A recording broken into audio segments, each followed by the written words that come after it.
안녕하세요. 노박입니다. 이번에는 책 9권을 구입했어요. 10월달은 여유가 없어서 책을 거의 읽지 못했어요. 지난달에 구입한 책 5권 중에 4권만 읽었거든요. 그중 3권은 시집이었습니다. 그러니 거의 책을 읽지 않았다는 말이죠. 그래서 남은 1권이랑 쌓여있는 책을 2-3권이라도 더 읽고 책을 사려고 했었는데 급히 필요한 책들이 있어서 주문을 했습니다. 2번에 걸쳐 책을 주문했어요. 먼저 도착한 책 중 일부는 늦게 주문한 책이 오기 전에 읽었어요. 이 책이 필요했어요. 아크릴 바이블입니다. 정신이 없는 와중에 요즘 그림을 그리기 시작했어요. 화가가 될 만한 재능은 없지만 그림과 가깝게 살고 싶었어요. 그래서 건축 디자인을 하려고 대학에 진학을 했었죠. 제가 대학에 들어갈 그때가 저희 학교에서는 처음으로 건축공학에서 건축 디자인인 건축학과, 건축 시공에 관련된 건축공학으로 학부가 분리되던 때였어요. 4년으로 생각한 대학이 갑자기 5년으로 늘어나고 아직 커리큘럼 분리도 제대로 되지 않았던 상황이었어요. 그러다 1학년 때 현실적인 부분을 깨달았죠. 박봉, 끝나지 않는 야근, 설계회사의 실상 등의 현실을 깨닫고 공학으로 노선을 변경했었어요. 그러다 보니 그림이나 디자인에 대한 미련이 계속 있었어요. 못 그려도 포기하고 살고 싶지가 않았어요. 그래서 최근에 아크릴화를 그리기 시작했는데 너무 오래 손을 놓고 있다 보니까 어렵네요. 다 까먹었습니다. 블로그도 보고 유튜브 영상도 보고 하다가 결국 책을 찾아봤어요. 도서관에서 여러 책을 비교해보고 읽어봤는데 최종적으로 저는 이 책을 구입하기로 했어요. 아크릴 바이블에는 크게 재료의 선택과 사용법, 색, 기법, 주제 이렇게 4부분으로 되어 있어요. 저는 조색이 난감하던 차에 책에 있는 색에 대한 설명과 함께 색상표가 있어서 따라서 연습하기 좋겠다 싶었어요. 그리고 기법 부분에서는 그림을 그리는 과정, 주제에서는 작품을 예로 들어서 표현하는 방식에 대한 설명을 하고 있어요. 그림의 도안을 제시하고 따라 그리면 당신도 그림을 그릴 수 있습니다. 가 아니라 그리고 싶은 그림에 대한 전반적인 구상을 하는데 도움이 되는 내용이에요. 제 최종 목표가 제가 꿈에서 본 장면을 그림으로 표현하는 것이라서 그 장면을 실체화하기 위해서는 제가 주체적으로 그림의 요소를 배치하고 색을 결정하고 표현 방식을 정해야 하는데 저는 아무것도 모르니까 그래서 이 책이 제가 필요로 하는데 기본적인 내용을 담고 있다는 생각이 들었습니다. 계속 하다 보면 언젠가 가능하지 않을까요? 그리고 태교책을 구입했어요. 선물하기 위해서 샀어요. 하루 5분 탈무드 태교 동화, 엄마 마음 태교 동화, 엄마 마음 태교 시입니다. 알라딘 미리 보기에서 여러 책을 살펴봤어요. 엄마가 아이에게 읽어주고 싶은 내용이 무엇일까 상상하면서 골랐어요. 그리고 받고 나서 3권을 다 읽었습니다. 저라면 아이에게 탈무드는 꼭 읽어주고 싶어요. 종교를 떠나서 삶에 대한 지혜와 인생에서 중요시 여겨야 할 가치, 재치 있는 내용이 많아요. 하루 5분 탈무드 태교 동화는 제목처럼 5분 정도면 읽을 수 있는 짧은 이야기와 그림, 가치사전, 아기에게 전하고 싶은 말을 남길 수 있는 그런 페이지가 있어요. 아기 성장 카드 같은 것도 있었어요. 너무 긴 이야기는 중간에 지치기 쉬우니까 5분 정도 시간을 내어서 그림을 보면서 지루하지 않게 읽을 수 있겠구나 싶었습니다. 그리고 시집을 골랐어요. 언어의 아름다움, 미가 가장 잘 표현된 글쓰기가 바로 시잖아요. 담겨있는 내용도 심오하고요. 엄마 마음 태교시는 QR코드로 자연의 소리를 들을 수가 있어요. 새 우는 소리, 물 흐르는 소리, 바람 소리 등 자연의 소리를 들으면서 시를 한 편 읽어주면 참 행복하고 좋겠다라는 생각이 들었어요. 아빠 마음 태교시도 있어요. 아빠의 목소리로 시를 읽어주는 것도 좋겠다 싶었어요. 여기 수록된 시들은 아기에게 읽어주는 시인 만큼 시적 긴장이 높지 않아서 편안하게 읽을 수 있었어요. 언어의 사용과 내용도 아름다웠고요. 우리가 잘 아는 시인분들의 시도 있었습니다. 그리고 마지막으로 고른 책이 바로 이 책인데요. 신화라서 좀 고민을 많이 했어요. 일러스트가 예뻐서 골랐습니다.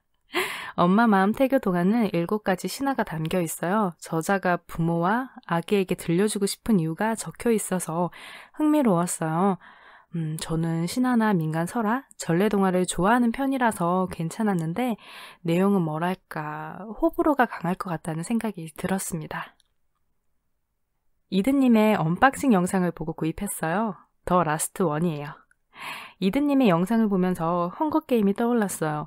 헝거게임 시리즈를 재미있게 읽었는데 영화는 시리즈 중에 1편, 헝거게임만 봤죠. 역시 영상으로는 주인공의 내면 심리 묘사와 디테일한 상황을 다 담지 못하더라고요. 그래서 서바이벌 게임을 소재로 다루는 책을 더 읽어보고 싶은데 라고 생각을 하고 있었는데 이드님의 영상을 보고 알라딘 장바구니에 고이 모셔놓았다가 이번에 주문을 했습니다. 이드님 감사합니다. 그리고 막상 읽어보니 헝거게임과는 달랐어요. 더 라스트 원의 경우에는 생존을 위한 서바이벌 게임이지만 목숨을 건 것은 아니에요. 언제든지 게임을 포기할 수 있어요. 그래서 아무래도 헝거게임보다 긴장이 덜하겠죠.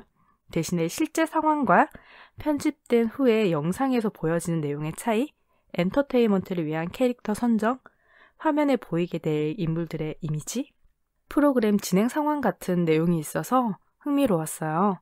거기다 게임 진행 중에 불가피한 사건으로 인해서 진행에 차질이 발생하고 게임과 현실의 경계가 모호해진다는 설정이 있어서 이야기의 긴장이 흩어지지 않았어요. 헝거게임, 배틀로얄의 서바이벌 게임이라는 요소와 눈먼자들의 도시 메이즈 러너 같이 전염병 발병 후에 살아남은 사람의 생존기라는 두 요소를 합친 이야기였어요. 무척 재미있게 읽었습니다. 이 책은 주대휘님의 영상을 보고 구입을 했어요. 한스 루슬링의 팩트 플리스예요. 부제가 우리가 세상을 오해하는 10가지 이유와 세상이 생각보다 괜찮은 이유인데요. 고정관념과 편견이 얼마나 위험한지는 알지만 내 사고가 그 고정관념과 편견에 근간을 두고 나온 것인지 아닌지는 잘 모르는 것 같아요. 제가 그래요. 그래서 이 책을 읽고 편협한 제 사고와 지식을 조금 더 넓힐 수 있는 계기가 되었으면 하고 바라면서 구입을 했어요. 좋은 책을 알게 해주신 주대휘 두 분께 감사드립니다. 이 책 앞에 13가지 문제를 통해서 이 세상에 대해서 얼마나 잘 이해하고 있는지 테스트하는 부분이 나오는데요. 역시나 저는 잘 몰랐습니다. 제가 추측해서 푼 문제가 반이고 몰라서 찍은 문제가 반이었는데 4문제를 맞췄어요. 풀지 않고 찍었기 때문에 그나마 정답률이 높은 게 아닐까 싶었습니다. 제가 얼마나 편협한 사고를 가지고 있었는지 확인하는 순간이었어요. 팩트 플리스는 지금 읽고 있는 중인데 내용이 진행이 되면서 이 13가지 질문에 대한 답을 알아가는 식으로 기술되어 있습니다. 지금까지 읽은 부분 중에 가장 흥미로운 부분이 선진국과 개발도상국 이렇게 2가지로 세상을 나눌 수 없다예요. 선진국과 개발도상국 사이에는 간극이 있을 거라고 생각을 하지만 실제로 세상은 발전했고 그 결과 간극이 현저히 줄어들었어요. 이 책에서 선진국과 개발도상국으로 나눌 수 있는 도표를 제시한 연도가 1965년이에요. 그리고 2017년에는 세계 인구의 6%만 개발도상국에 들어간다고 합니다. 그래서 한스 로슬링은 하루에 버는 소득 수준으로 나눠서 4단계로 제시를 했어요. 그리고 한국은 4단계 나라에 속해요. 그 내용을 읽는 순간 다시 한번 저는 제 삶을 되돌아보게 되었어요. 저자는 말해요. 이 책을 읽을 수 있는 상황이라면 당신은 4단계에 속하는 나라에 살고 있을 거라고요. 4단계에서는 교육을 12년 받고 비행기를 타고 여행도 가고 차를 소유할 수 있으며 집에 온수와 냉수를 모두 쓸 수 있는 삶을 산다고 해요.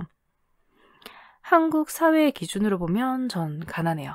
하지만 저는 제 스스로가 그렇게 가난하다고 생각하지는 않아요. 그 이유가 바로 이 점 때문이에요. 세계사를 통틀어서 다수의 일반 시민이 이렇게 호화로운 생활을 할 수 있었던 시절은 현재뿐이잖아요. 한국사만 봐도 그렇고요. 그래서 지금 재미있게 읽고 있습니다. 이 책은 지금 제가 읽고 있는 조윤미님의 조선사 시리즈예요. 먼저 모멸의 조선사는 부제가 지배 권력에 맞선 백성의 10가지 얼굴이에요. 농부, 어부, 수공업 장인, 광부, 상인, 도시 노동자뿐만 아니라 광대와 기생, 백정과 노비까지 10가지 직업을 가진 백성의 삶과 생활에 대한 내용을 담고 있어요. 지배 계층의 수탈 속에서 어떻게 살았는지에 대한 이야기예요. 이 책은 시리즈의 다른 책들과 달리 일부 소설의 형식으로 서술되어 있어요. 그래서 그 상황에 몰입하는 것이 아무래도 좀 더 편했어요. 다른 책들은 설명과 함께 기록을 서술하는 형식이거든요. 그래서 읽는데 시간도 가장 덜 걸렸어요. 문화유산의 두 얼굴입니다. 이 책의 부제는 조선의 권력자들이 전하는 예와 도의 해계분이 전략인데요. 앞에 책을 읽었는데 이 문화유산의 두 얼굴이 늦게 주문한 책이라서 이 책은 아직 읽지 않았어요. 포장도 방금 뜯어서 부제를 통해서 어떤 내용일까 추측만 해봤습니다.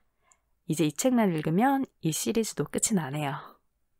그리고 마지막으로 김동현님의 플레인 센스입니다. 현직 기장님이 비행에 관해 쓰신 책이에요. 외국에는 이렇게 자신의 전문 분야에 대한 정보나 지식을 소개하면서 경험이 담긴 책이 많은데 한국에는 이런 책이 드문 것 같다는 생각을 하고 있었어요. 그런데 항공 분야에 이런 책이 있었다니. 제가 아무리 읽어도 놓치는 책들이 있어요. 많아요. 몇 페이지 훑어봤는데 흥미로운 내용이 많았어요. 여행을 하면서 비행기를 탈 때 궁금한 점이 많았거든요.